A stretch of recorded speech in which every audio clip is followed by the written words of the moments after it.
How to make kimchi. Kimchi is a classic Korean dish consisting of fermented cabbage and radish.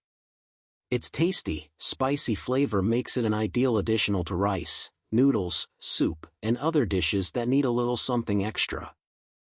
You can purchase prepared kimchi at Korean or Asian grocery stores, but it's actually relatively easy to make at home. The key is using a glass jar for the fermentation process, and being patient enough to give the kimchi the proper time to ferment. 1. Salting the cabbage. 1. Slice the cabbage into quarters. Use a sharp knife to cut one medium head of Napa cabbage in half. Next, slice each section in half again to form quarters and remove the coarse section from the bottom of each quarter. 1. 2. Cut each quarter into strips. Use the knife to slice each quarter crosswise. Create 2-inch, 5 cm, wide strips from each piece so the cabbage is roughly shredded. 2. Traditionally, kimchi is made from cubed cabbage. You may also cut the quarters into cubes, if you prefer that size. 3.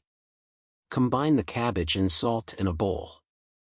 Place the sliced cabbage in a large bowl and sprinkle a quarter cup, 62 g, of kosher salt over it.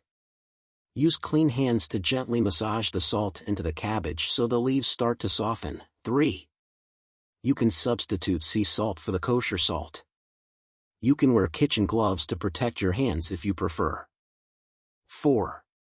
Cover the cabbage with water and let it stand for 1 to 2 hours. Pour enough distilled or filtered water into the bowl to cover the cabbage.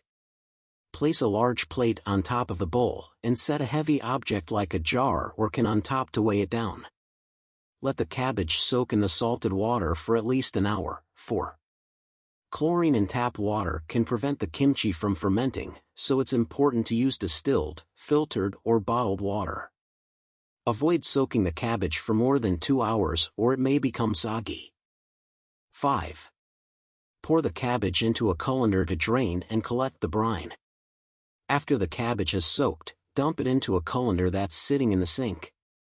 Have a bowl beneath the colander so you can collect the salt water brine. 5. 6. Rinse the cabbage with cold water 3 times and drain it again. Remove the bowl with brine from beneath the colander and set it aside. Run cold water from the sink faucet over the cabbage in the colander, shaking the leaves well to rinse them. Repeat the process 2 more times to ensure that the salt water is completely removed. Allow the cabbage to drain in the sink for 15 to 20 minutes so all of the water is removed. 6. 2. Adding the paste. 1. Mix the garlic, ginger, sugar, and fish sauce. Add 5 to 6 grated garlic cloves, 1 teaspoon, 2 g, of grated ginger, 1 teaspoon, 4 g, of sugar, and 2 to 3 tablespoons, 30 to 45 milliliters, of fish sauce to a small bowl. Stir well until a smooth paste forms. 2. Stir in the red pepper flakes. Add 1 to 5 tablespoons, 5 to 25 g, of Korean red pepper flakes to the paste. Mix well until the flakes are completely incorporated. 7. Korean red pepper flakes are also known as gochugaru, and can be found at Asian grocery stores and in the international aisle of some general grocery stores. For mild kimchi, add just a single tablespoon of the red pepper flakes. Increase the amount if you prefer a spicier flavor. 3. Combine the cabbage, radish, scallions, and paste. Add the cabbage, 8 ounces, 200 g, of peeled radish that's been cut into matchsticks, for scallions that are trimmed and cut into 1-inch, 2.5 cm, pieces, and the paste to a large, clean bowl. Use your hands to mix the ingredients together well until all of the vegetables are coated with the paste. 8. It's a good idea to wear gloves while mixing the paste with the vegetables. The paste can sting, stain, and leave a smell behind on your skin. 3. Fermenting the kimchi. 1. Pack the kimchi in a glass jar and add the brine to it. Once the vegetables and paste are combined, transfer them to a clean jar.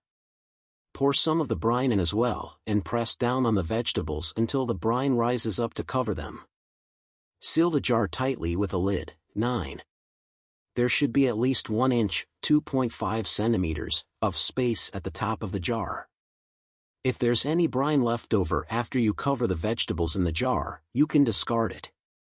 If you don't have a glass jar, you can ferment the kimchi in a plastic zipper bag. Be sure to squeeze out all of the excess air before sealing the bag, though. 2. Allow the kimchi to ferment for up to 5 days. Leave the kimchi out at room temperature in the sealed jar.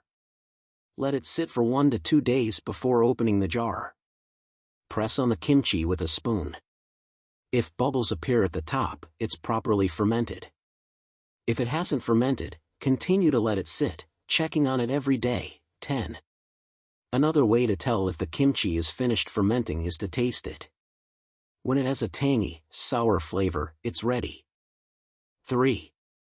Transfer the kimchi to the refrigerator for another week or so.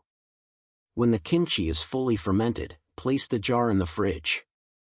You can eat it right away, but the flavor is usually better if you let it chill for another 1 to 2 weeks more. 11. Spoon some kimchi over a bowl of steamed rice for a tasty but simple meal. It also pairs well with fried rice. You can use kimchi to top a bowl of ramen noodles. For more creative dishes, consider topping a burger or sandwich with kimchi or mixing some kimchi into scrambled eggs for a bit of a kick. 4.